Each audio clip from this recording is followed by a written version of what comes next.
Betsy Kramer. Present. Bill Spicer. Corey Bantolin. Eric Friedman. Frank Kelly. Jim Sloan. Helene Webb. And welcome, Jeanette, taking over Mary's place. And Mr. Friedman, are there any changes to the agenda? There are no changes, Madam Chair. I just would like to add that Commissioner Kelly is out sick tonight, missing his second meeting in 11 years, apparently. So we're happy that he didn't come in and get us all sick. And also I want to congratulate Bill Spicer for being reappointed to the commission, which we'll get to in a moment. And this is the time there'd be public comment for anything not on the agenda, and apparently there is none, so I'll close the public comment. So first is the Harbor Commission matters. We're congratulating Bill Spicer for being here. Thank you. Okay. Thank you. I appreciate it. I serve at the pleasure of the City Council, and I'm honored that they reappointed me. Great. And the next is the approval of the minutes. Do I have a motion? Motion to approve, second. All in favor? Aye. Minutes are approved. So department update, Mr. Friedman. In terms of council well, good evening again. In terms of council action, since we last met, the council approved a lease amendment for Santa Barbara Shellfish Company, adding the city's standard financing provision to help facilitate refinancing their a loan on their restaurant on Stearns Wharf. The council also approved a 5-year lease agreement with Harbor Marine Works for the city's boatyard. Council approved a resolution relating to the routine destruction of records held by the Waterfront Department in the administration office. The city clerk has a records retention schedule, and so periodically we shred aging documents and things like that. And finally, the council approved a use agreement with the Santa Barbara Montessori School for the use of the Palm Park parking lot as a school bus stop, which they've been doing for quite a few years now. Last week, I attended the winter CMAQ meeting, the California Marine Affairs and Navigation Conference down in San Pedro. It's one of the reasons I had to push this meeting back a week, was to attend that. The good news is the Army Corps of Engineers is recommending $3 million for Santa Barbara Harbor for fiscal year 2014 for dredging, since it will be the first year of a new 3-year contract and it'll have to be bid out again. Current year funding is $2,240,000. We did have an interesting panel discussion at the meeting about the Harbor Maintenance Trust Fund, which is funded by a harbor maintenance tax on cargo as well as somewhat from cruise ships. The harbor maintenance tax funds are to be used for maintenance versus new projects in keeping our harbors and waterways open via dredging and that sort of thing. It's interesting because enough harbor maintenance tax revenue is collected each year to meet all of the nation's authorized harbor maintenance needs. However, less than 2/3 is actually spent on harbor maintenance, and the rest is diverted to not used to maintain ports, but is used to mask and offset federal debt and deficit. So even 35% of the harbor maintenance tax collected in the state of California would be sufficient to handle all of California's approved dredging and maintenance needs. So it's quite a hot topic of discussion. There are a lot of folks rallying around this issue that the Harbor Maintenance Trust Fund should be properly used and not raided in this fashion. For example, it's estimated that for, fiscal year 2012, the Harbor Maintenance Trust Fund had a surplus of $7.2 billion. So this was news to me. I thought I'd report it to you. And full utilization of the tax, it was implemented in 1986 to prevent the federal government from having to expend their funds on dredging and to do it via a tax.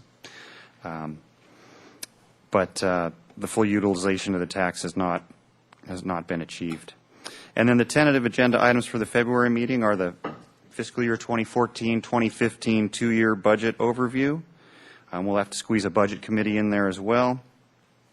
And I guess I have a typo in the mooring lottery. That's scheduled for March and not next month. So that concludes the department update. I'd be happy to answer any questions. Thank you very much, Scott. Are there any questions? Commissioner Sloan. Yes, Scott, could you run through two things? Could you run through those numbers on appropriations for the dredging again? And then also, is that harbor maintenance fund a federal or is it a state tax? The harbor maintenance tax is a federal tax. It's nationwide. And so what's collected in California, does it get spent in California or does it get for ports all over the country? That is one of the hot topics of discussion because CMANC and other agencies are recommending an equitable return of harbor maintenance tax funds to the donor states. In other words, California makes plenty of tax to service its own harbors. LA, the Port of LA, Long Beach, and San Diego have minimal dredging requirements at all, so that would be plenty left over for everybody else. They bring in a lot of cargo for the whole country, though. Correct. A lot of cargo and minimal dredging requirements. And I'm sorry, what was the? What were the dredging appropriation numbers that you $2,240,000 for the current fiscal year, I believe, on a continuing resolution. And then the Corps is requesting $3 million, or is recommending $3 million for next fiscal year, federal fiscal year 2014. And does that come from the harbor maintenance fund? I mean, Some of it does, but Yeah. you know, the Corps has a huge budget, and it's getting stretched. You know, they're responsible for dams, dikes, levees, dredging the Mississippi River. I mean, they have a lot of projects. Yes. Yeah. But so that doesn't come directly out of this. They do get some monies out of it, but they get money from other Right, sources from- as well. From general fund as well. Yeah. Okay. Okay. Thank you. Any other questions for Mr. Reedman? Okay, guess not. Next would be the business services report. Is that, Just if I may, June Peugeot is here. She's our Planning Commission liaison, newly appointed. welcome? Hello. Hello, welcome.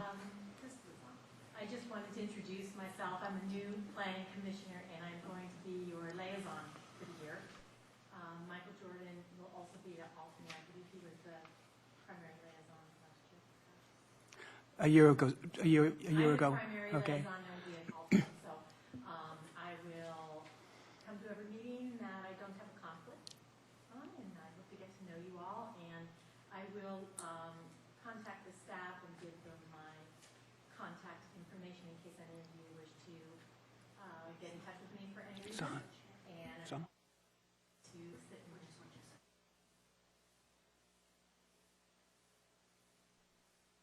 Thank you. You're welcome.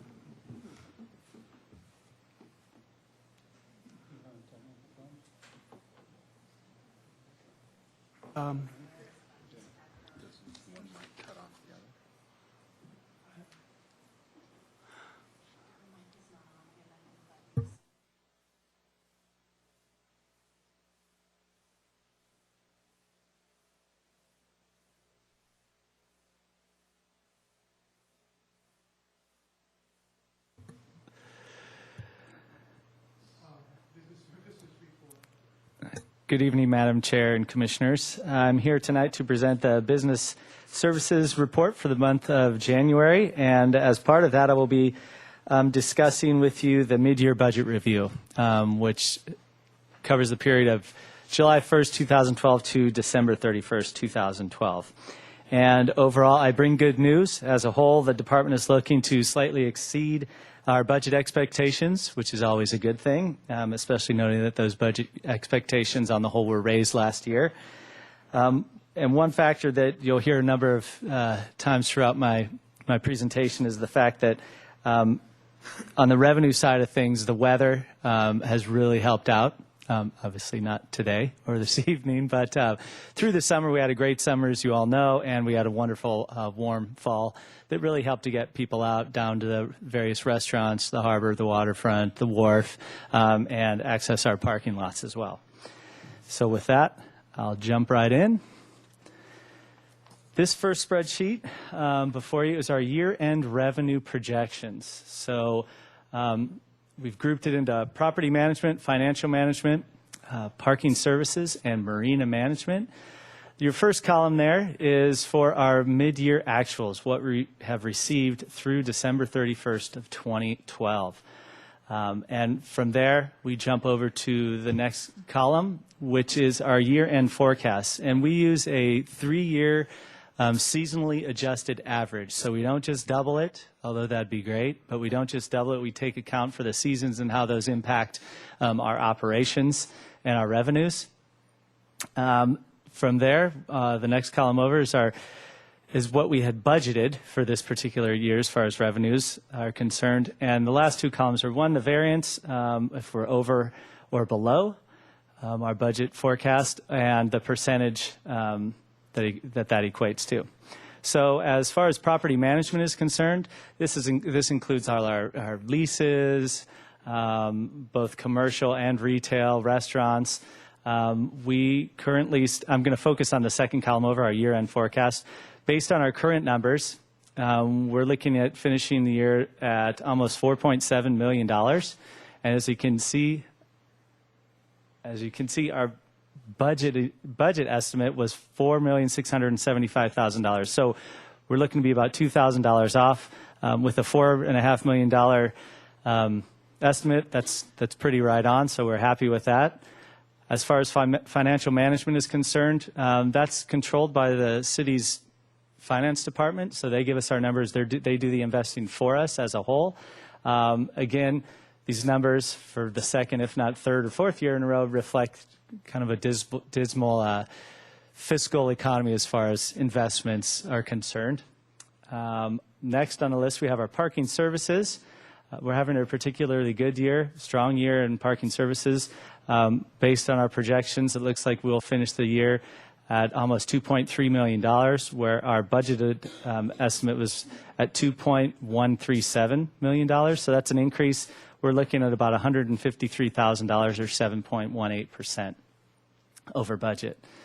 Marina management along those same lines is a positive. We look to end the year at about $5.26 million. Our original budget estimate was $5.1, which is about $152,000, almost $153,000, or 3% above our budget.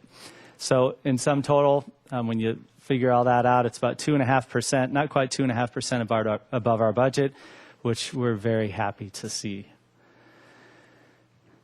Shifting gears, this one takes a different mindset, so we're going to shift gears on this one. This is looking at our mid-year revenues by program. So we're looking at this year's July 1st to December 31st of 2012 versus last year, July 1st, 2011 to December 31st, 2011. So with that in mind, our property management is looking strong. Again, the weather has been a big help with that. We've seen a lot more people coming out to the restaurants. That's at about $2.7 million. And last year at this time it was a little over $2.4 million. So that's a significant increase over last year. In some of our leases, for example, the Waterfront Grill has gone up, I believe, by itself $75,000, which is a significant increase. So we're happy to see them doing well, and everybody as a whole is doing well and above last year. Our financial management, again, this is just a half-year shot of what I discussed on the last slide. Again, a significant decrease from last year to the tune of about $17,000. We're hoping at some point that rebounds. As far as parking services are concerned, for the first half of the year, we're seeing about $62,000, almost $63,000 above what we had for last year at this time. Our marina management is looking at about $2,716,000 as opposed to $2,730,000 last year. So that's a slight decrease of about $14,000. Again, for such a big number, 0.5%. So far, we're happy with that. But again, on the previous slide, you'll see that we're expecting that to come around and will be above what we had budgeted. This particular slide is our expenditures by program. And This is, again, based on 50% of the year. And what we have is our administration and community relations, again, budgeted at $1.79 million, and we're at about $889,000 in expenditures. So after completing 50% of the year, we're at 49.66% expended. So we're right on target there. Property management, we are a little above on property management, but not too much. Financial management, we are 57% as opposed to, you would think we'd be at 50%. What we're seeing with our financial management is a significant increase in our bank fees. This is a result of a whole lot more people using credit and debit cards. As you know, we've installed the Luke machines in a number of lots. We're moving forward with installing more of those Luke machines. And just the general propensity of people to begin using more of their debit cards and credit cards as opposed to the cash and checks. So with that comes a cut for the bank and an increase in the fees that we pay to them. Marina management looks below at 38.5%. However, what that doesn't include is the $40,000 we have for our marina management software, which we plan to expend shortly. So if that were to be included, we'd be right at the 50% level. Our harbor and wharf maintenance both are tracking above. Instead of 50%, we're at 61 and 57 respectively. And that's primarily due to the encumbrances we have with those two funds. Things that we front load at the start of the year, contracts with Work Inc., janitorial contracts, things that are promised up front and paid for or put in the budget up front. So it front loads that number. By the end of the year, we should see that level out. And as far as facilities and capital, we're at 58% as opposed to 50%, and this is primarily due to our debt service payment on our loans, which is due in the second quarter of the year, and I'll get to that amount shortly. But what that does is that, again, similar to encumbrances, really front loads the expenditures on that particular line item. So these are a few of the figures I wanted to talk about. So the $605,000. You'll see this figure on attachment number 2 in your staff report. As you work your way down to the bottom line of attachment 2, you'll see that we're tracking at about 55.4% as far as consolidated expenditures are concerned. But once you take those encumbrances out, again, we're right at that 50% level. Included another number of significance is the $770,000 that we have transferred thus far to fund capital programs in Carl's program. And then again, talking about the debt service payments, $636,000 or 85.8% of our payments on those bonds were due in that second quarter. I believe it's in October. So again, those are front loaded and really kind of skew that number and that percentage. So this year, we are back to a 2-year budget process. So as you know, the past couple years with the issues with the state and the city, we were going on a 1-year budget, but this year we are back at a 2-year budget process, so that'd be fiscal year 2014 and fiscal year 2015. As far as an overall schedule, we're here tonight meeting with you. Next thing on our agenda is Monday afternoon. We meet with our finance and city administration to get our budget direction. There we'll talk about kind of the overall big picture and get input from our city administrator as well as our finance director. In February, as Mr. Reedman mentioned in his comments, we'll be scheduling a Harbor Commission Budget Committee to review the budget for fiscal year 2014 and 2015. And we'll be back in February at our Harbor Commission meeting to go over that proposed budget with you. I should say a budget overview. We have our city administrator review on March 4th of this year. Then we'll be back again in March at the Harbor Commission meeting with our budget recommendation for the commission to consider. After that, we'll have a council budget work session scheduled for April, and City Council is scheduled to adopt the overall city budget on June 18th of this year. So with that, I'm happy to answer any questions. As you can see, we've got a busy couple of months, and you will all be kept well apprised of the goings-on and be very involved with what we're doing. Thank you very much for that report, Brian. Are there any questions from the commission? Commissioner Sloan? Thanks, Brian. Maybe I missed it, but back on the revenue side of it, marina management, what was we're running ahead of that. Is that slip transfers? What is?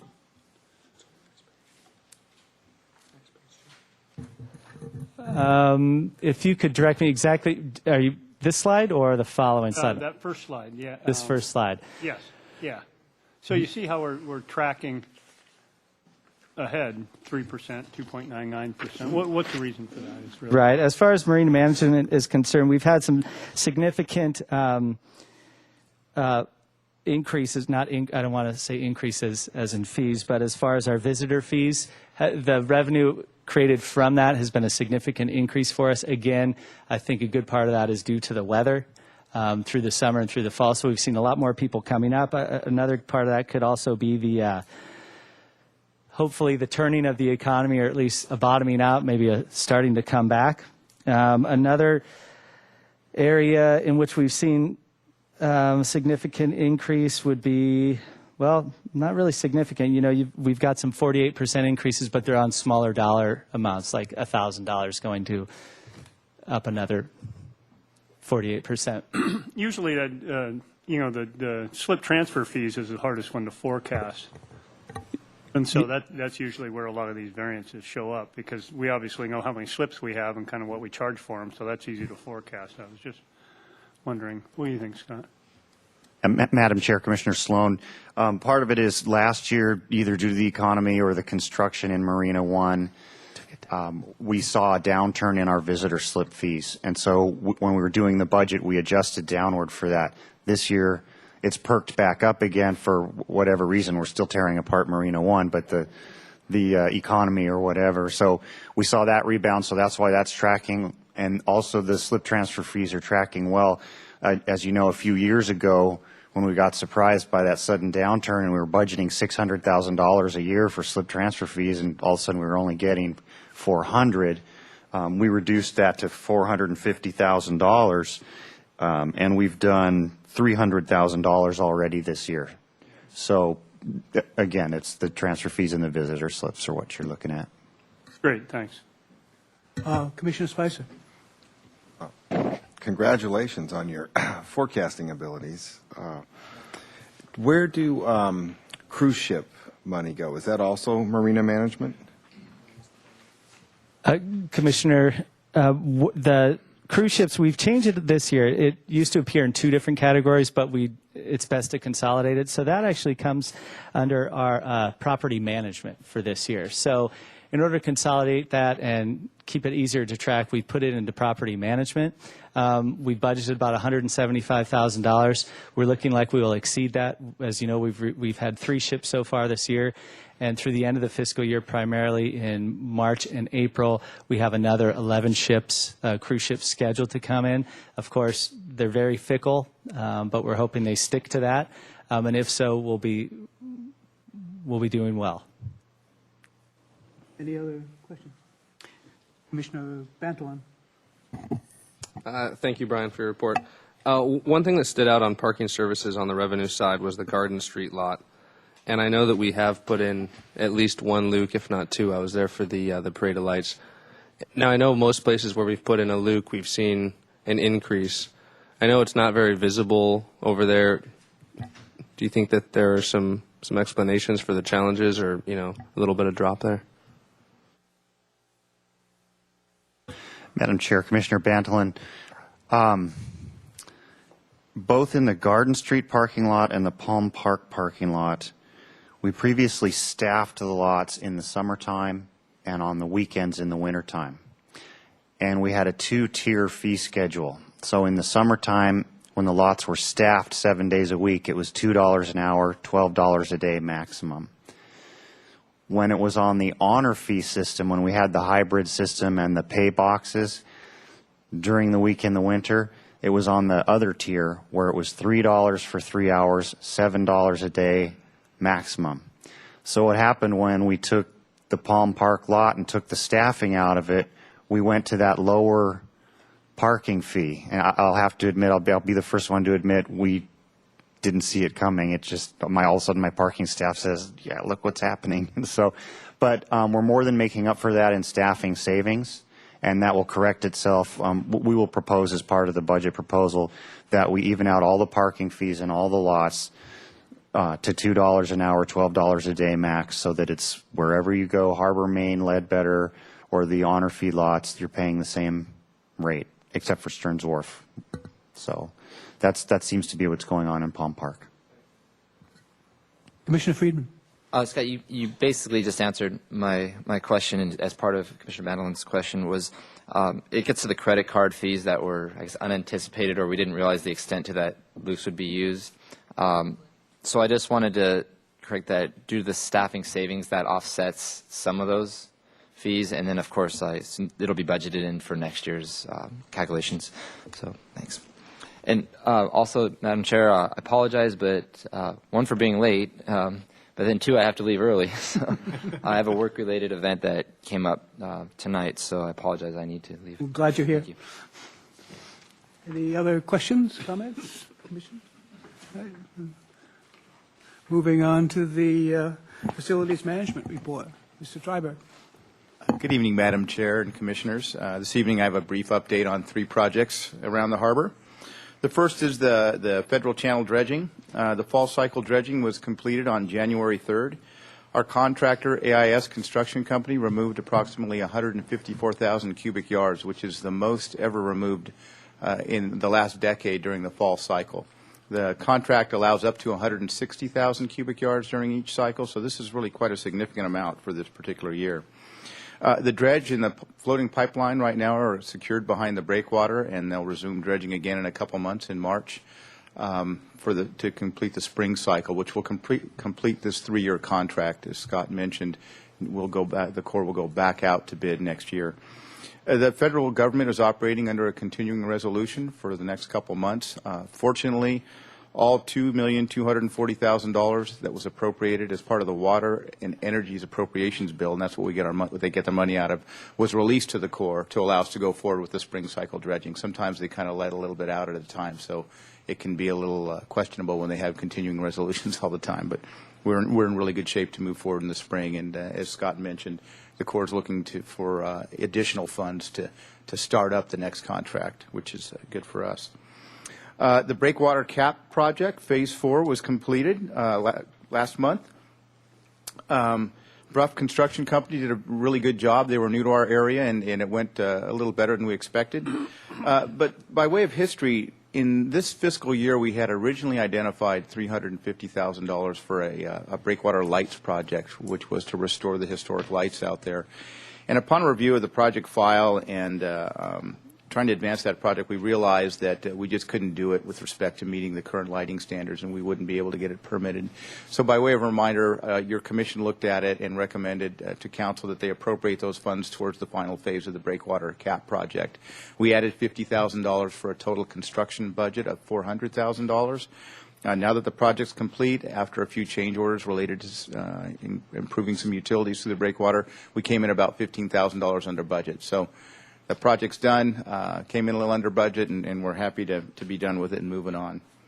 And then finally, the Marina One replacement project is moving along rather nicely as well. Bellingham Marine Industries started work back in November, or very beginning of December, I should say. They started on they started on M dock and demoed the dock in a week, had new docks in after 3 weeks. They took a break during the holidays and then came back and finished up with utilities and dock boxes and power centers. Right now, everybody's moving from their temporary assignments for the M dock back into M dock. Everybody on L dock will move into those available slips, and Bellingham is going to resume work on Monday, start with the demolition of L finger. It should take about 6 weeks to complete. Should be done by the beginning of March. That will complete the first 4 phases of the project. We're currently working with the Department of Boating and Waterways to secure additional funds to move on with the remaining 4 phases, phases 5 through 8, and we'll report back to the Commission on our success with securing additional funds. That concludes my report this evening, and I'd be happy to answer any questions. Thank you for the report, Carl. Any questions? No? You're off the hook.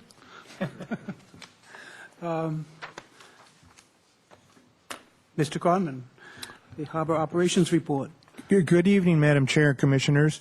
As you probably all saw in the news, last month there was a tragic incident at Santa Cruz Island where a Coast Guardsman was killed during the interdiction of what turned out to be a drug-running boat, another Ponga incident. And I'm only bringing the issue back to this agenda for really two reasons tonight. One, I think it's appropriate because we are involved in waterfront affairs here at the harbor, including our relationship with Homeland Security agencies in the Ponga issues, to remember Terrell Horn, the Coast Guardsman who tragically lost his life, and extend our thoughts and prayers to his family. Steve McCullough, the Harbor Patrol Supervisor, went down to the services in Long Beach for Mr. Horn, and he said it was a very moving experience. There was a flyover, and there were folks from all over the country. Jeanette Napolitano, the head of Homeland Security, was there, and so this issue is not only personally tragic for his family, but it's dead center on the radar of the federal government these days. And speaking of Pongas, I wanted to relay a couple more items regarding that. And hold on a second, technical error. They're not going away is the message here. We had one appear on Goleta Beach last week, and in our area, in the Southern California Bight, we're averaging 1 to 2 Pongas a week, and since in the last 2.5 years, we've had over 20 incidents of Ponga interdictions, abandoned vessels on the beach. There's the picture of the one in Goleta Beach last week. And so if they're showing up in Goleta Beach, they could be showing up anywhere. And the bottom line is these remain the tools of a dangerous international narcotics trade and international migrant smuggling trade, and boaters should be warned to stay away from these vessels if they see them on the beach, or if anybody sees them on the beach, or if boaters see them at sea, and to call 911. Especially things to be aware of and to look for include heavily laden, ill-equipped vessels going at high rates of speed without running lights. You know, savvy, prudent mariners will know the difference between a boat that looks normal on the sea and one that doesn't. Things to look for on land: if you see people on land signaling with flashlights to the sea, or if you see marks going up a trail, like chalk marks going up a trail, these are all sort of tricks of the trade that are known to people who are familiar with Ponga activity but may not be known to the general public, and we feel it's appropriate to advise the public, and so they both know what they're seeing and they're able to call authorities if they do see something like that. Again, these vessels are being used to smuggle migrants and narcotics in about a 40-60 ratio in the last 2-3 years, and it doesn't seem to be ceasing. And so what shows up in Goleta Bay could show up on East Beach tomorrow. So we wanted to alert the public to that. Also, since we're in the enforcement vein, sadly I report to you, and you may have seen this as well, that 4 individuals were arrested for poaching abalone at the Channel Islands. This is the first such arrest since the abalones were put off limit some 15 years ago. They weren't small abalones either. They were up to over 10 inches, one of them was, and they were hidden in a wetsuit aboard the boat. Those individuals were all arrested. 3 of them were local commercial divers. The other one was a gentleman from New York. One of the abalones was probably well over 30 years old. It was over 10 inches. They tried to rehabilitate them and get them back in the ocean, but they didn't survive. The bottom line for folks who may not know or need to be reminded, abalone diving is off limits on the coast, at the islands, anywhere in Southern California. It's not legal until you get north of San Francisco, and only then by free diving with a limit of 4 per day and 20-something per year. But there's no taking abalone in our area. And trust me, the authorities frown on this heavily, resource violations like this, so it's never worth the risk. And on a brighter note, the Parade of Lights was a raging success this year. The weather god shined on us. It was a clear, calm evening, and we had 25 boats participating, decorating to the theme of Starry, Starry Night. We had a rockin' awards party at the Maritime Museum where thousands of dollars and prizes and cash were doled out to the winning boats. The grand prize went to Bree Billups and Sean Hughes aboard the sailing vessel Scrub-a-Dub. And as always, we'd like to thank all the folks who sponsored and contributed to the event. It's a list that would be too long to name, but that's why the prizes were so resplendent. And it's not too early to be thinking about next year's parade, scheduled for December 8th. You can mark your calendars now. It's a good winter evening, right? You can mark your calendars for next winter's event. And we already have a theme for next year, a rockin' and rollin' holiday. So you can start thinking about how to decorate your boat 300 days in advance. Thank you. That concludes my report. I'd be happy to answer any questions. Thank you very much, Mick. Are there any questions? Commissioner Spicer. Mr. Croman, thank you for that. I know you and I have talked about pong activity before. Can you enlighten me and the council on any federal attention that we're getting because of this increased activity, or is there any federal attention that we're getting? Madam Chair, Commissioner Spicer, there is. In fact, we had a go-fast boat, for lack of a better description, provided to us by the ICE folks, Customs and Enforcement, and it just left today. They come periodically. They've expressed an interest in a longer stay in Santa Barbara Harbor. They've also expressed an interest in some office space in Santa Barbara Harbor. And just today we met with Lois Cap staff to discuss some of these issues moving forward.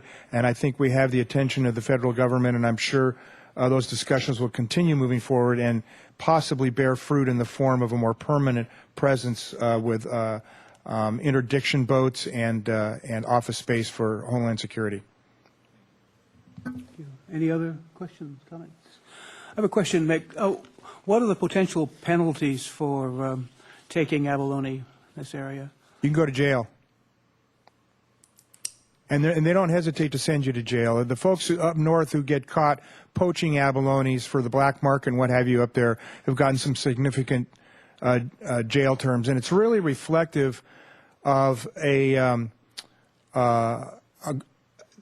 the enforcement dedication, the judicial dedication to enforcing the resource management laws that have become so important to the California coast in the last 15, 20 years. I would imagine that, if you went and started fishing in a marine protected area, you may not go to jail, but you could face a stiff fine. These laws are there for a purpose. They were years in the making. And the authorities tend to frown pretty heavily on people who violate them because there's really no excuse to. There's so much information out there about them. It's pretty hard to argue I didn't know abalone were off limits. Thank you very much for the response. Any other questions, comments? And it's moving on then to new business and review of parking policy. Jeanette, could you read the staff recommendation, please? Review of parking policy in Harbor Main parking lot. Recommendation that Harbor Commission establish an ad hoc parking committee consisting of 3 commissioners to review issues associated with long-term vehicle storage in the Harbor Main parking lot at one or more publicly noticed meetings. Thank you.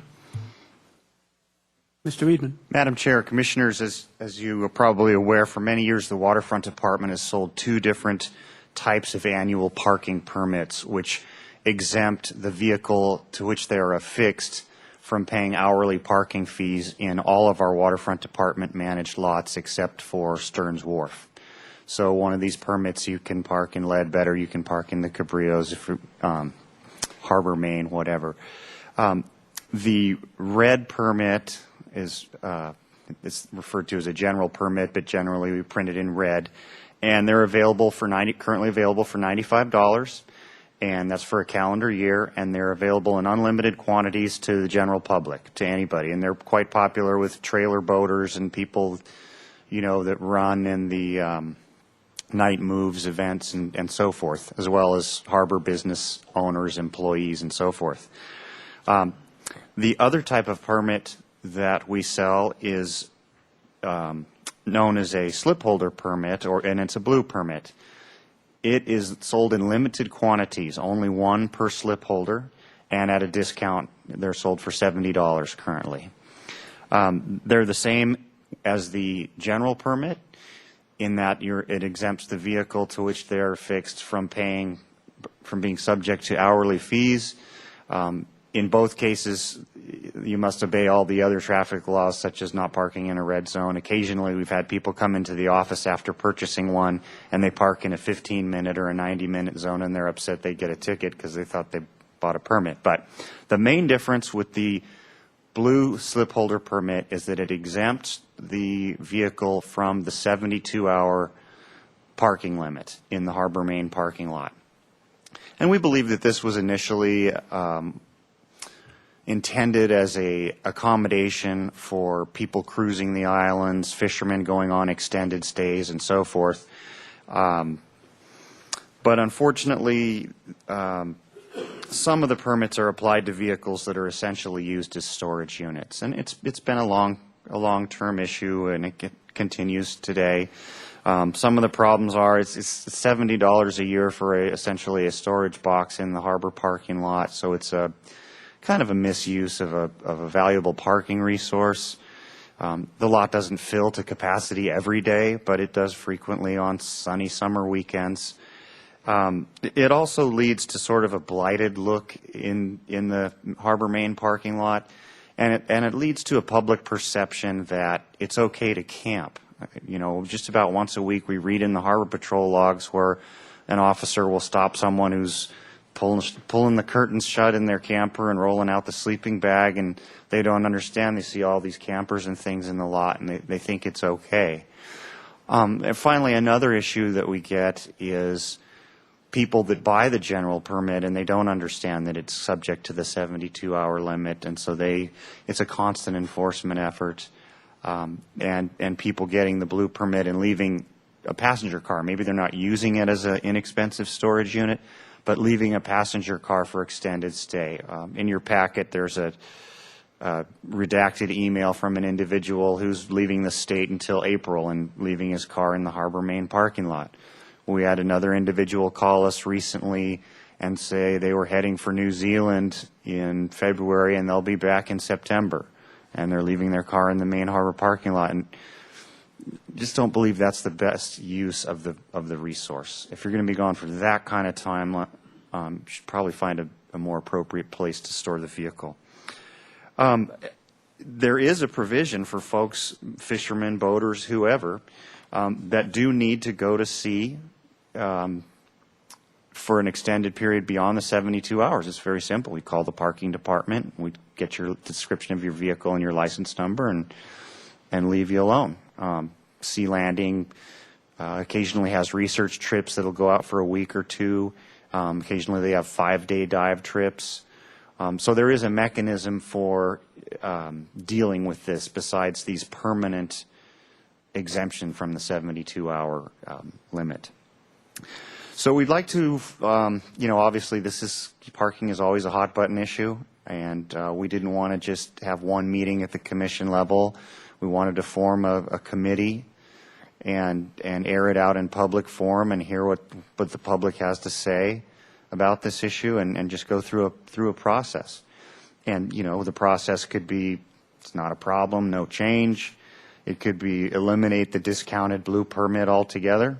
No discount, no 72-hour exemption. It could be charge a higher rate for the blue permit, comparable to a $90 a month storage fee. But again, I don't think that's the best use because you're right back to storing stuff.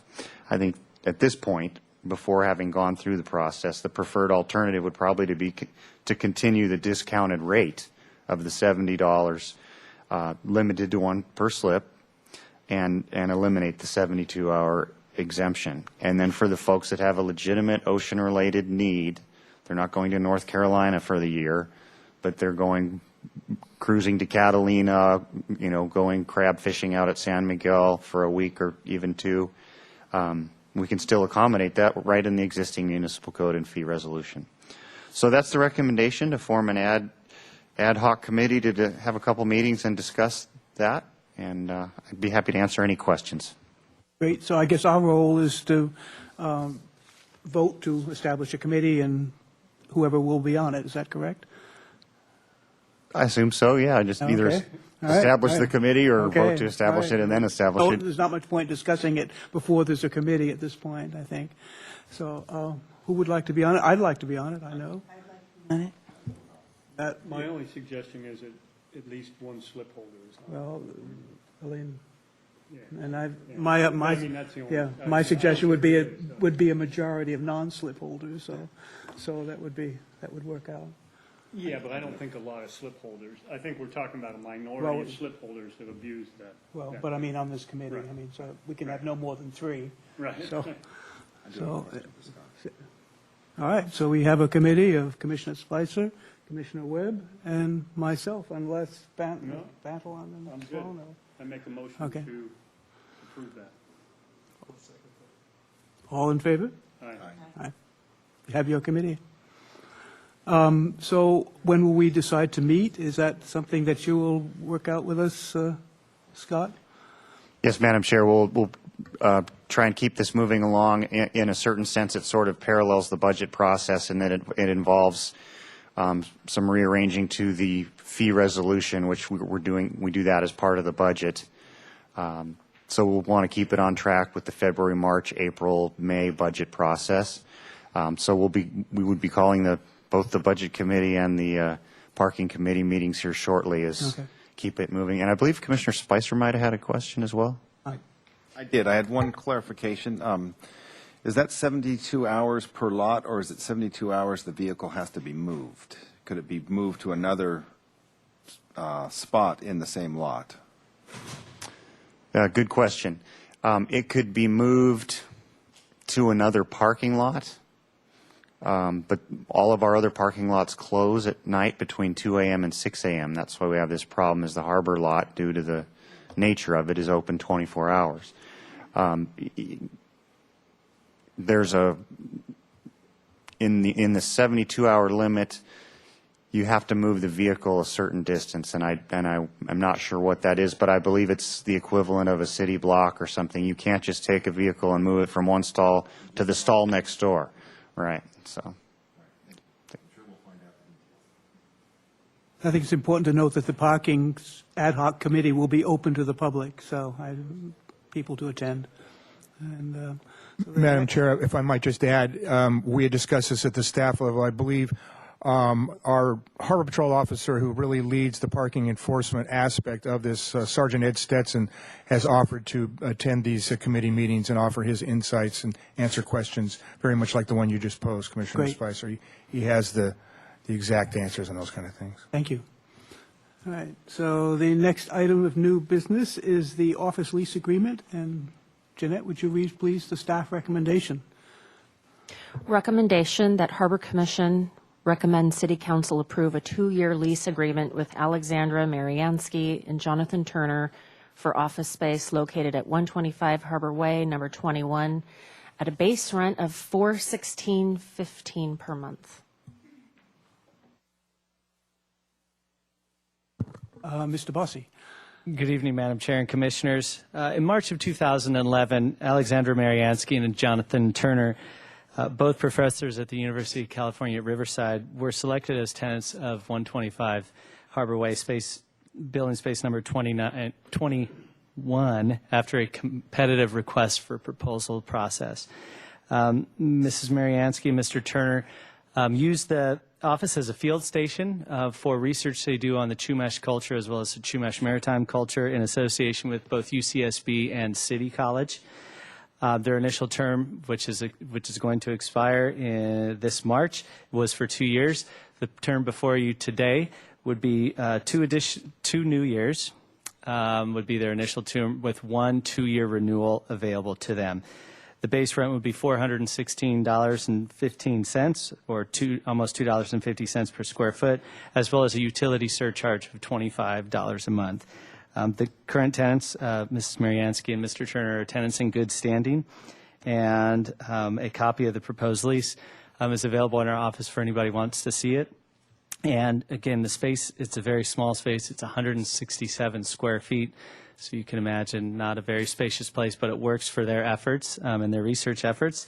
So if it's acceptable to the commission tonight, we will then schedule this for the city council to hear it as an item. Thank you. Any questions, comments? Do I have a motion? Yes. Second. All those in favor? Motion passes. And then moving on to the mid-year mooring report is Mr. Madam Chair and Commissioners, as many of you know, we've had a permitted mooring area east of Stearns Wharf since 2006. We have 45 active sites out there, not all of them occupied at this time.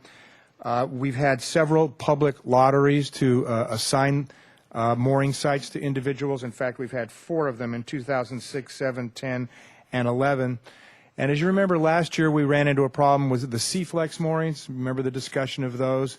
And so although by city council resolution, anytime the number of assigned permittees out there drops to 30 or fewer, we are, by that resolution, allowed to conduct another lottery. We've held off for a few months here until we made sure we've cleaned up all the issues relative to the C-Flex moorings, made sure the remaining 22 or 23 folks who are current mooring permittees out there are paid up and have had their moorings inspected in a timely fashion and what have you. And I'm happy to report that all those issues have cooled off, for lack of a better expression, and we feel confident now moving ahead with another mooring lottery to fill those, the other half, if you will, of the mooring sites and really get the mooring program to a point where we've been envisioning it getting to for the last 6 years.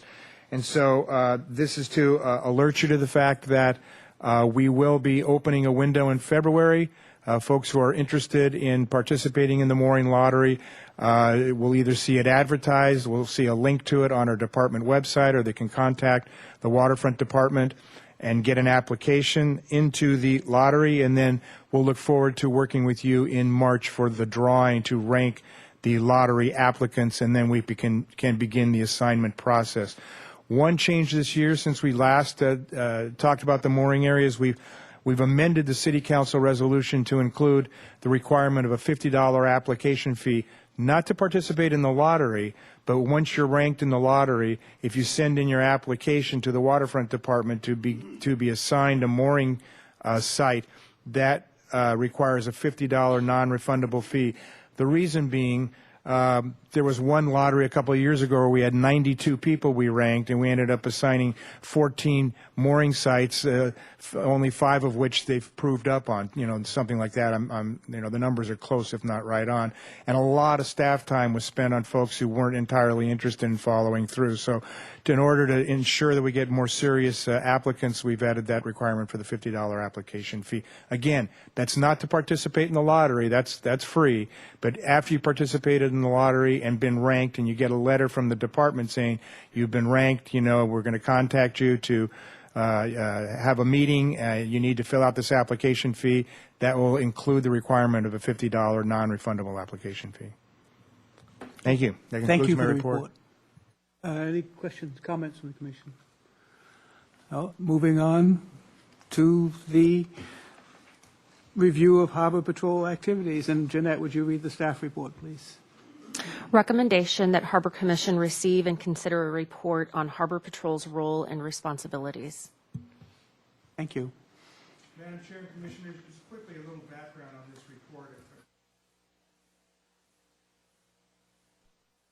Had an informal discussion with the waterfront director about the activities of Harbor Patrol, and I believe, and this is how it was relayed to me, so correct me if I go wrong here, that occasionally you hear about various activities of Harbor Patrol, rescues, saves, responses, and what have you, but you really haven't ever gotten an overall picture or report on what it is, what the breadth of Harbor Patrol's roles and responsibilities are. And so we thought that was a great idea, and we're here tonight to offer you that report. Starting at the beginning, where does Harbor Patrol reside? Where do their functions reside? Well, they reside in the Operations Division of the Waterfront Department. one of three divisions of the department, as you know. They're one of two branches of the operations division, the other being marina management, all things slip, if you will. Harbor Patrol includes 10 sworn peace officers and one supervisor who is also a peace officer and serves in the capacity as captain. That's Captain Steve McCullough. Thank you. The official mission statement for Harbor Patrol, I'm going to read this verbatim because this is actually part of the budget document, and I'll be discussing that in a bit as well, is to enforce laws, educate the public, and provide emergency fire, medical, and ocean response services to facilitate the safe and orderly use of the waterfront area. And these are some of their roles and responsibilities, and we're going to get a lot deeper into this, but they work 10-hour shifts, 24/7, 365. They provide security and law enforcement by patrolling the ocean and land areas by various means, and we'll talk about that. They enforce state and local laws, and they coordinate operations with the Coast Guard, Santa Barbara PD, Santa Barbara Fire, Fish and Game, and the county sheriff. They provide search and rescue, towing, and dewatering services, and they provide fire response and prevention services. So what does a Harbor Patrol officer look like when you see him in the field? What's that duty belt he's wearing? What's on that thing? Well, it weighs 15 to 18 pounds, depending on the officer and some of their preferences. And it has a phone, a multi-agency radio, handcuffs, pepper spray, sidearm, taser, and baton, and medical gloves. But what you don't see in this picture is the most important tool they carry of all, and that carry in total, and that is officer presence, and we'll discuss that a little bit later. They also have access to vehicles and vessels and emergency response equipment that they use consistently in their jobs. So let's start with the patrol vessels. We've got 4 patrol boats in Harbor Patrol. Harbor Patrol Boat 1 is a 20-foot fiberglass Radden, and it's the go-to boat. This is a picture of Officer Monica Brumand in Boat 1 on the left there. And it's the officers like it a lot because it's a fast, small utility boat. It can get from here to there in a hurry, and it can get in tight places where some of the other larger boats can't get. Patrol Boat 2 is also a Radden, a 32-foot fiberglass Radden. It's in the right there. Patrol Boat 3 is a 33-foot aluminum Norskos built up near Seattle. And Patrol Boats 2 and 3 are our fire boats. Each is capable of pumping about 950 gallons of water per minute from either a bow monitor or standpipe on the back deck. And Patrol Boat 4 is an inflatable that we use on the rare occasion for a surf rescue, but we used it in the tsunami in 2011. It was of great use then, and it's not a bad boat for transferring personnel or equipment if you have to push up against a vessel or a facility like a dock. We don't use it all that often, but when we use it, it has a specific and very useful purpose. So where's the main area of patrol and responsibility? Well, the outline in red here from is really the greater waterfront area. That is the primary area that Harbor Patrol patrols and is responsible for. We are super conscious of one thing, and that is always maintaining a fireboat presence there if we can, but also respond to a much larger area, that being basically the city limits from the Bird Refuge to Arroyo Burro Beach and out to 1 mile. Well, we will go to city limits at 3 miles, and we will go beyond, and you'll see some stuff later on that. If there are dramatic exigent circumstances, emergencies where life safety issues are at hand and we need to go save people, and the reason we're the first resources that can, and most available that can do so. So like all branches of the Harbor Patrol participates in what's called a P3 program. What it really is a program that sets measurable objectives and tracking measures to track your performance and to try and see how you're doing, reaching for certain measurable objectives while just tracking others so that you can do things like we're doing tonight, report to the public on how you're doing in a whole lot of areas. The measurable objectives, we have 3. We've been encouraged by the city administrator, and I think it's an intelligent way to go, is to keep them, not get too far stretched on your measurable objectives, and make sure you set reasonable goals and make sure you meet them and make them your most important objectives. So the 3 we have at Harbor Patrol are response times to in-harbor emergencies, training hours for officers, and public relations events annually. Tracking measures, and I haven't listed them all here, but the ones we're going to chat briefly about tonight are calls for service, emergency responses outside the harbor, non-emergency vessel tows, enforcement contacts, parking citations, motor patrols and foot patrols, and our animal rescues. So one of the most important tracking measures we have, one of the most important goals we seek to meet every year, is the percentage of 5-minute in-harbor emergency response times. This is where lives are saved and lost, whether they're medicals or fires or boats sinking and what have you. We set the bar at 95%, and as you can see, and I take my hat off to the officers, we've been meeting the mark ever since 2008 for the years we're showing here. So what kind of emergencies am I talking about? This list could go well off the page, but basically the ones we see on a frequent basis are medicals, sinking boats, vessel accidents, oil spills, boating under the influence, burglaries, trespassing, fire calls, and in the picture to the right here, even tsunamis. So it's a broad range of things. It's an array that really is quite expansive, and the officers, as you'll see here shortly, are well trained to respond to these emergencies.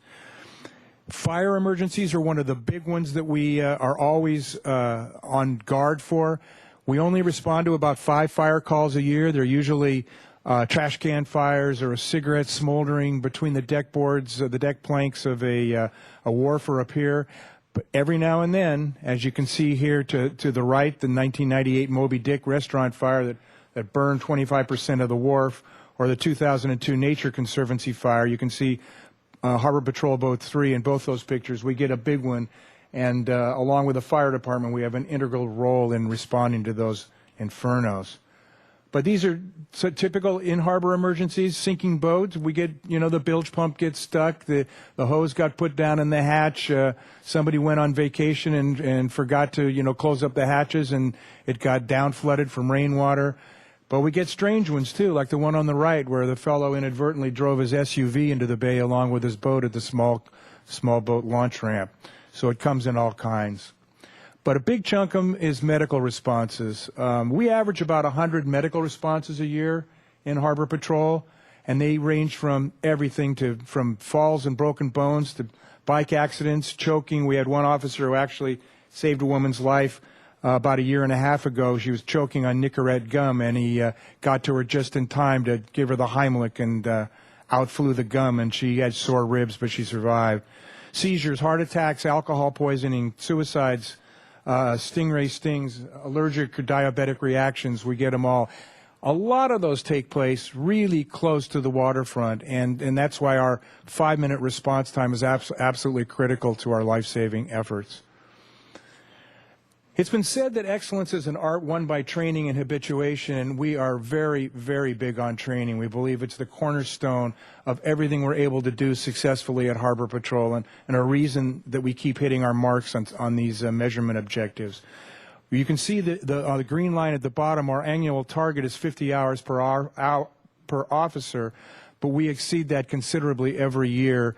And we intend to keep doing so. In fact, I have a feeling this next budget round we're going to be raising that 50 hours to something close to 60 or 65 because we consistently are exceeding the mark.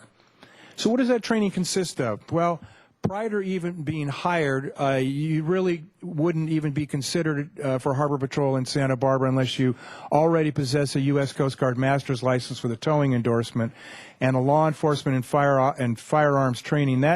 That's as dictated in Penal Code Section 832. It involves a 40-hour course in search and seizure and constitutional issues, and it involves firearms training. That's another 24-hour course, includes qualifying on the range. All of that has to be done before you'll even be considered for Harbor Patrol. Once you are hired as a Harbor Patrol officer, we don't send officers to Police Academy. Police Academy has an entirely different role in training police officers. Although Harbor Patrol officers are duly sworn peace officers, we send them to what we call a core certification training program. Most of these classes are offered. This training is offered through the Department of Boating and Waterways. It involves boating enforcement, marine firefighting, rescue boat operations, vessel accident investigation and reconstruction, piloting and navigation, and boating under the influence. Not how to boat under the influence, how to spot boating under the influence. But there's a ton of other specialized training and certifications the officers get. They're all EMTs, they're all lifeguards. Those are recurring certifications. Some of them, the minimum is Red Cross level lifeguard training, but we have several officers who are trained to U.S. Lifeguard Association standards. They're trained in best management practices for underwater hull cleaning. So if they see a copper plume in the water, they know what good management practices are and what aren't.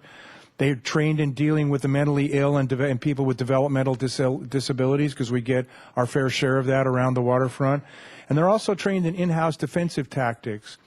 But on the firearms issue for a moment, I wanted to emphasize the fact that it includes a wide range and consistent recurrent training, starting with quarterly range qualifications, and that's everything from standard shooting at a target to shooting in low light situations, shooting moving targets, shooting lying down, fixing a gun jam. And so they train with the range master up there on a quarterly basis in a broad array of firearms-related activities.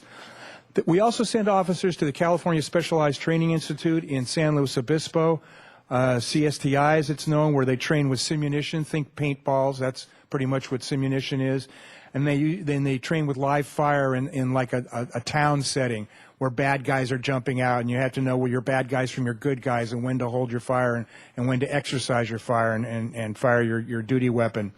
We also do joint training annually with PD SWAT. That's what this picture is some offshore training. We train in hostage situations and at-sea scenarios. And we also train with fire, you'll see that in a minute, in the harbor on various scenarios. We do a lot of oil spill response training. We take the HAZWOP in-class courses, but we also train in the field deploying boom. What you see on the left is Captain McCullough with a 1,000-foot of hard boom that we have designed to stretch across the harbor in case of the quote-unquote big one, so that we can hopefully keep oil from entering the harbor the way it did in 1969. We also keep on hand 1,600 feet of absorbent boom that we consider enough boom to encircle any in-harbor spill. It could circle the fuel dock. We could circle any big chunk of a marina if somebody's bilge pump went off and started pumping crude into the bay. And we've actually exercised it as recently as 2 years ago. We boomed all of Fish Float South off and contained a spill that was easily addressed because we had it boomed off. So, you know, there's never enough boom, I guess you could say, but we believe we're prepared for these kinds of emergencies, the outside and the inside. So as I mentioned, we also train with the Coast Guard. Here's some helo ops from a few years ago from in a joint training exercise. We also had a helicopter involved in an at-sea rescue off East Beach just 2 years ago. And we train with the fire department in a lot of different scenarios. This one was a simulated fire on the dredge. And so every year we dream up different scenarios, plausible ones we think, and we try to keep our skills honed and sharpened by training with Coast Guard, police, and fire.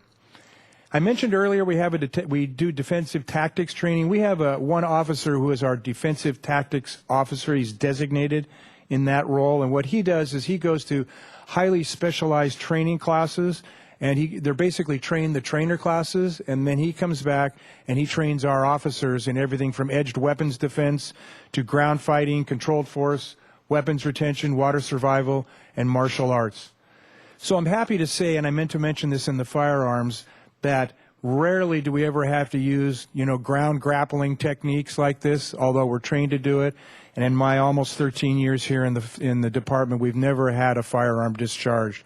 But I'd like to think that's not only because we're well trained, in how to use them, we're well trained in when not to use them as well. And where we're not using enforcement tools, we try to lean towards our public relations and outreach efforts. We're required, as that third bullet I showed you in the beginning, to conduct at least 35 class tours or other PR events per year. I mean, those of you who are familiar with the harbor know that the waterfront is a tight community, and the Harbor Patrol, it reminds me of the 1950s beat officer, you know, when they walk through the neighborhoods and what have you, right? I mean, that's really the relationship that we try to have with our constituents. And so we do class tours with the camps. We have a presence at the safety fairs, so we interact with the community. We're down there with Santa Claus and at the Harbor Festival and July 4th, we always have a presence. You won't see the Harbor Patrol officers too much at Harbor Festival because it's a mosh pit of 14,000 people, but they are there, trust me, and they've got an eye on things. We also do vessel and department orientations for rookie PD and firefighters, and we take new city council members and new harbor commissioners. I think all of you have probably been out with us for a waterfront orientation, and we do ride-alongs for other officials upon request. We take this public outreach and public relations mission very, very seriously.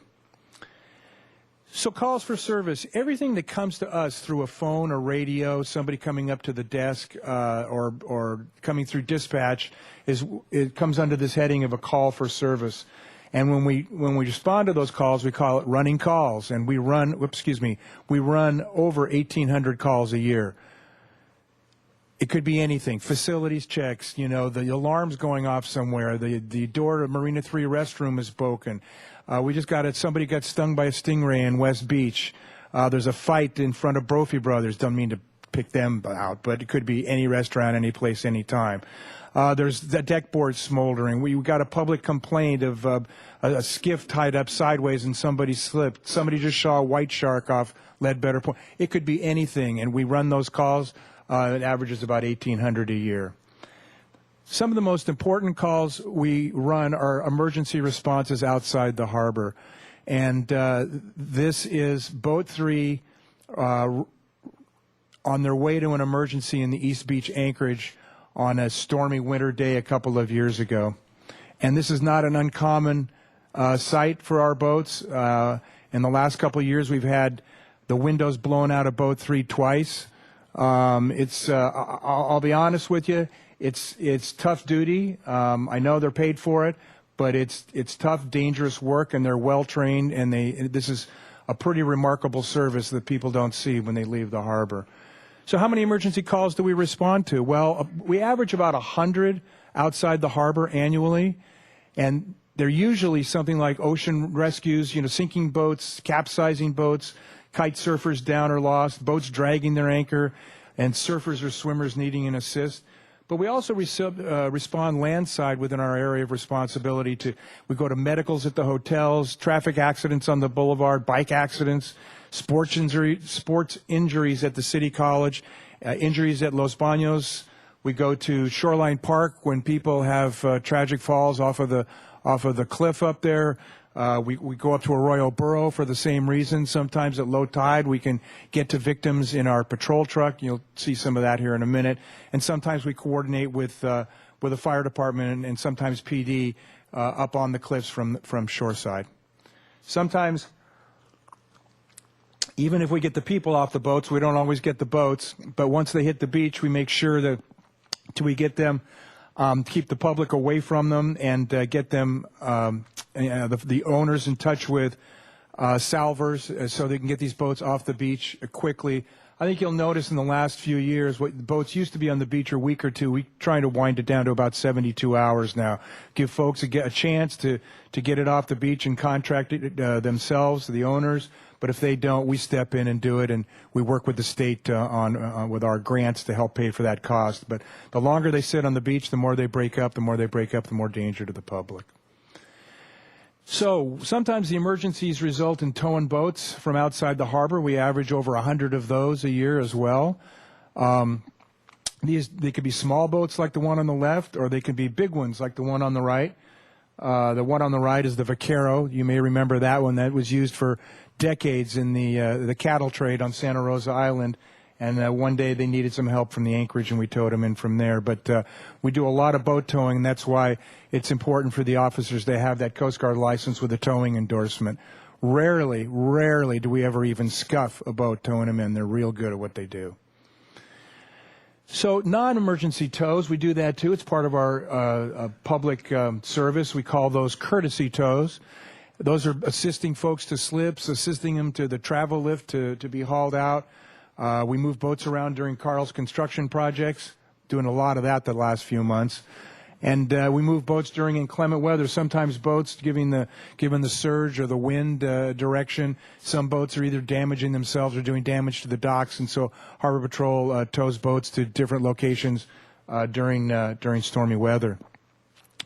So enforcement. Well, we make about 1,400 enforcement contacts annually.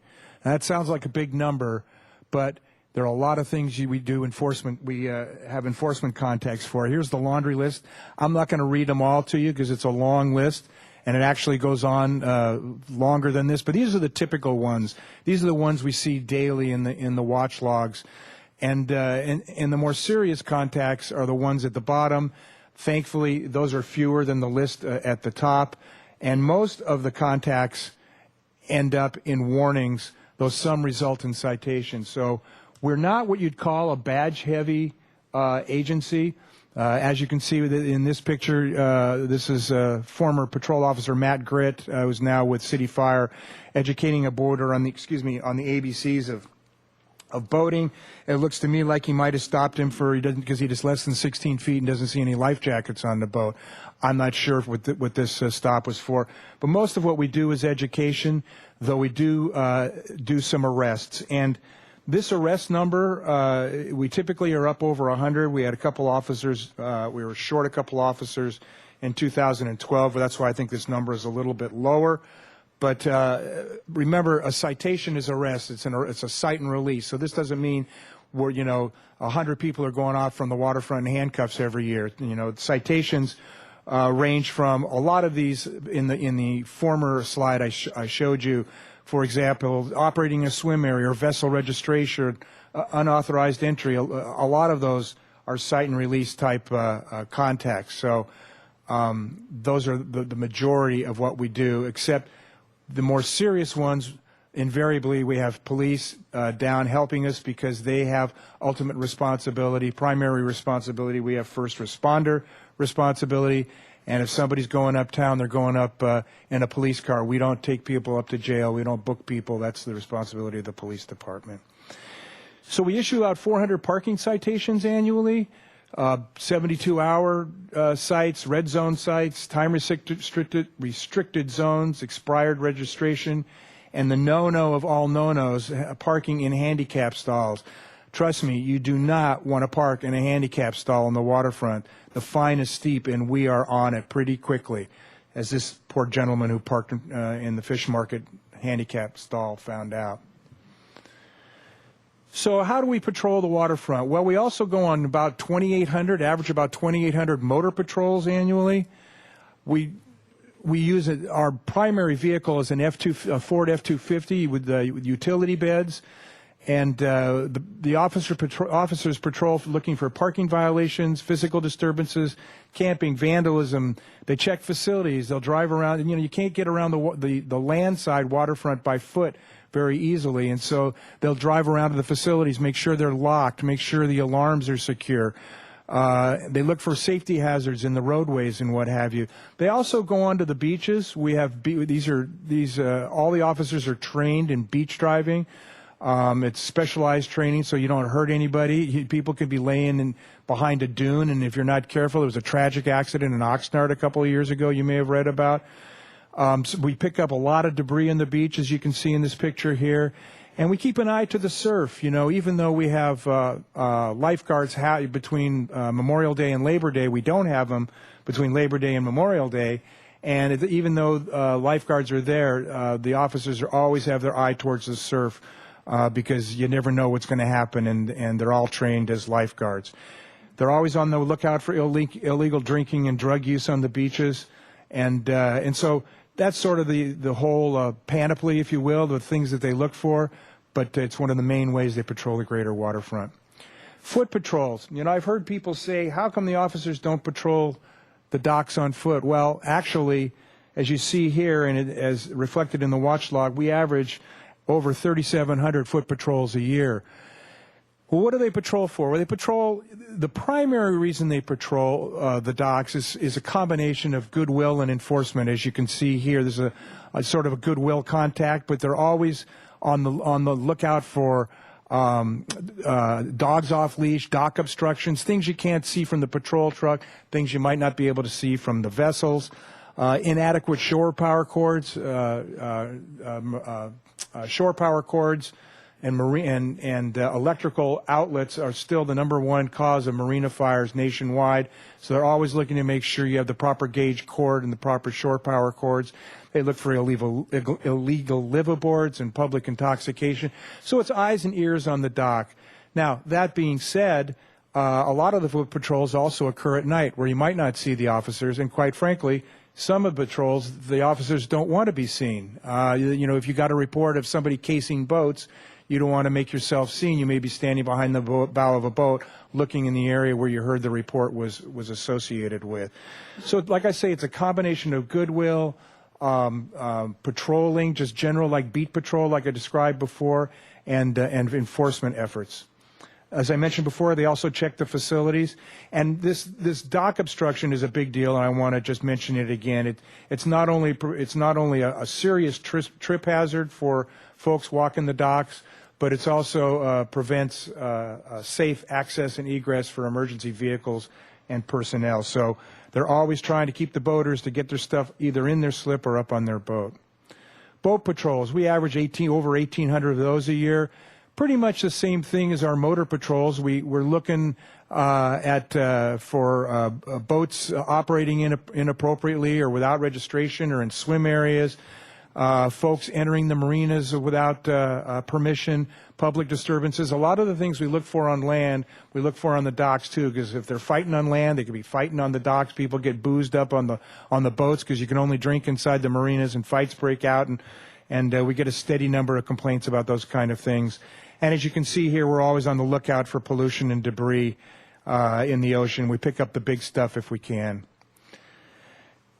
The officers are also trained in and participate in animal rescues, as Commissioner Kramer is well aware and helped us craft the tracking measure for this. We now track the number of birds we rescue each year. In 2012, we rescued 81 birds, and it's cormorants, it's grebes, it's pelicans, and we do our very best working with the Stearns Wharf Bait and Tackle folks and the Wildlife Care Network to get them unhooked and out of harm's way and up to the folks who can take care of them. Now, that being said, this doesn't address dead birds. Dead birds are an issue at the harbor too. I don't know why they die. I just assume they live and they die like any mortal animal does. But just so you know, with all due candor, we pick up a lot of dead birds over the year too. Consistently, I'd like to guesstimate that we pick up probably 200 dead birds a year. It's just steady debris removal for us. If we knew why it was what caused it and it was something we could prevent, we would. But it just looks like the cycle of life to us, and we do what we can to help the ones that are savable and collect the ones that weren't. We rescue marine mammals too, working with the Marine Mammal Center. I'm sorry, I should have stayed on that. We average about 40 to 50 marine mammals rescues a year. I've instructed my officers, and it's in an SOP that no single officer should be lifting more than 50 pounds. We rescue small animals like the baby elephant seal you see in the top picture. And with the look of trepidation on Officer Kelly's face in the bottom picture, you can see that we rescue rather large sea lions as well. He did have help on this. I had researched this. He had 2 other officers with him. But we do run into animals that are gigantic and very difficult to get into that cage you see in that picture. We've also, gotten involved in protecting wayward gray whales that have swum into the harbor. We worked with the National Marine Fisheries Service to try and keep some distance between the whales and the onlookers who wanted to see them. And recently, as you well know, in the last 6 months, we've gotten involved in the shark business, working with Parks and Recreation to vet public sightings of either great white sharks or marine mammals that had been freshly bitten by a great white shark, and to post the beaches if we thought it was appropriate. There were a total of 6 postings between April and October. this year. We're crossing our fingers and hoping that it was a one-time phenomenon, but this is sort of an added duty that Harbor Patrol has gotten involved in very graciously and with a lot of cooperation from the Parks Department, so we worked hand in glove with them. The occasional dog, we grabbed them too. There's a lovely picture of one of our crew members, Jennifer Gray, with a gentleman's dog out of the anchorage. And then there was the famous William the Horse from last year. This horse swam 4 miles out to sea, and we got him with Patrol Boat 1 and towed him in. If you ask the officers, they'll tell you this was one of their greatest saves ever. It's still astounding to me that they saved this animal's life. So in conclusion, I apologize if this overwhelmed you, but we thought if we were going to report out on what Harbor Patrol does and the array of activities they're involved in, it was important to be comprehensive because they often work out of the eye of the public on the water where its activities go largely unnoticed. And we certainly hope this report has helped shed some light on, not only on their day-to-day responsibilities, but on their commitment to the city and the waterfront community. And that concludes my report. I'd be happy to answer any questions. I'd just like to add, when Commissioner Sloan and I talked a little bit about this report, I really wanted Mick to emphasize the variety of what the patrol does. I mean, everybody sees Harbor Patrol in the boats and knows about that, and in the patrol truck are quite visible. But there are many, many other things that they do, and I think Mick covered that really well. The responses outside of our jurisdiction, the saves in the hotels along Cabrillo Boulevard. These officers are all trained with the AED, automatic external defibrillator. Literally brought people, back to life in some of the hotels along Cabrillo. Mick mentioned the Heimlich on one of our local folks. Something not uncommon, they're all trained EMTs. And something that we get from time to time is people going into anaphylactic shock from a bee sting or something, and they're right there, and they've got the equipment and training to make it a non-issue, just like that. And they do other things too, driving under influence. Occasionally if they see something, they'll go pull them over. We had one not too long ago at Shoreline in Loma Alta. Person driving erratically. I think they stopped in the middle of the intersection, and they pulled him over, called in the police department, and took care of that. And additionally, they're well trained with fire, cross trained with fire. They're equipped with the turnout gear, which is the firefighting clothing that you see, including the SCBA apparatus, the self-contained breathing apparatus, which they are all custom. Each officer is custom fitted for the apparatus, so that when they need it, they can use it. So just wanted to add to that, just the variety, and we really appreciate what these officers, these men and women do. So thank you. One outstanding report. Thank you very, very much for it. Commissioner Sloan. I'd like to echo that, since I'm the one that started it. Great report. Thank you very much. It was very informative, and I can see that these people do whatever it takes to keep us safe. So I appreciate that. Thank you. Commissioner Webb. Thank you. It was a really comprehensive report, very illuminating. Thanks. And Commissioner Spicer. My compliments as well, particularly for the human element. I did have one question. I noticed on there that your running calls are on quite the decline, as are a number of the other calls, and I wondered if you could tell us what you could attribute that to. Madam Chair, Commissioner Spicer, it's difficult to say. I wish I could just had a pat answer for you. But, we were down 2 officers last year, and when you're down 2 officers, sometimes actually we're going to respond to any call. So running calls, I can't explain to you why the number of calls is down. But some of the other numbers were down a bit too, and I think some of it is the fact that when you're down 2 officers, you get bogged down in the office a lot when you'd like to be out in the field. You'd like to be out, doing on foot patrols, on motor patrols, and what have you. But I don't have a real pat answer for you on that one. I think we're just going to have to. We're fully staffed right now, so let's see how it goes in the next couple of years. I have one quick follow-up. Sorry. Of all the equipment you use, it looks like the boats take maybe the most abuse. Is that something that you replace or augment, or how does that work? Thank you, Mr. Spicer, Commissioner Spicer. It's an interesting question. The boats and the trucks are treated differently. The trucks, we pay an allocated cost into motor pool every year to ultimately replace the trucks on a recurring basis, if I'm not incorrect. Repair and replace. The boats, the remarkable thing about the fiberglass boats is they're pretty much repairable on an ongoing basis, and so we have regular haul-outs scheduled for those boats where we do a certain suite of repairs to them and maintenance on them, and then on a recurring basis we have haul-outs where we do more major stuff. We replace propellers, we reglass decks, but there are occasions where they get beat up through a winter and we have to have special haul-outs to repair the deck and replace big dings in the bow and what have you. The aluminum boat is a little bit different. When you repair that, it's typically done with a welding gun, and there have been cases where we had to weld up some seams and maintain it. But we have pretty vigorous maintenance schedules for all the patrol boats, because one of Carl's measurable objectives is, if I'm not incorrect, the number of days the boats are in the waters, because it's Carl's staff that's responsible for maintaining the boat. My guys just drive them and bang them into things and save people and stuff. Carl's staff fixes them and replaces them and what have you. And one of his objectives, if I'm not mistaken, is the number of in-water days for each of the vessels. So we work hand in glove. We have the same objectives and the same sort of hammer over us to keep the boats fixed and running. I think we all recognize in the Wildlife Care Network that the first priority is people, but we're extremely grateful for the work that the Harbor Patrol does with the birds. And rescuing an injured pelican is not always an easy thing to do, particularly when the bird is flailing in the water.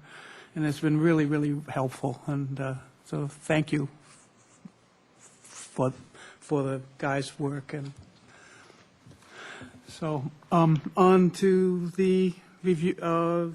Commission staff communications. Do we have any? Madam Chair, nothing this evening. All right. Anyone think from the staff, from the commission, that we want to communicate? No? Apparently not. So I guess the motion to adjourn is in order. Second? We are adjourned.